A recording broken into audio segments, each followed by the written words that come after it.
Mackenzie Shirilla is a perfect example of how media can turn one event into a complete mental movie. Netflix's The Crash brought the case back into the spotlight in May 2026. But the story people remember is usually not the full legal one. It is the version built by headlines, clips, and emotional framing. Here is the dangerous part.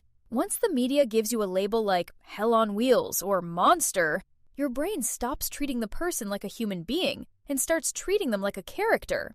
Then every detail gets filtered through that label. A speeding car becomes proof. A family interview becomes the truth. A documentary becomes closure. That is how narrative control works.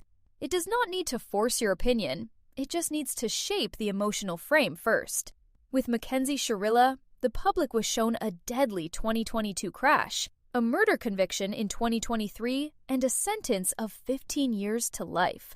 She is still incarcerated at the Ohio Reformatory for Women, and the state's records list her parole eligibility date as October 29, 2037.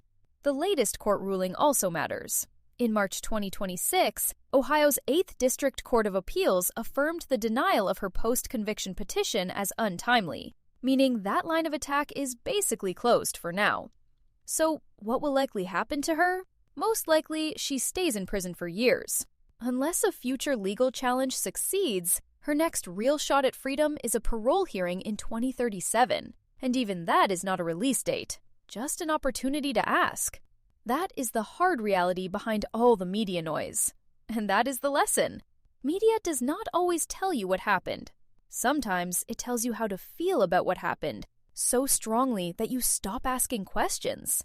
With Mackenzie Shirilla, the public got a tragedy, a trial, and a story. But the story is what keeps people watching.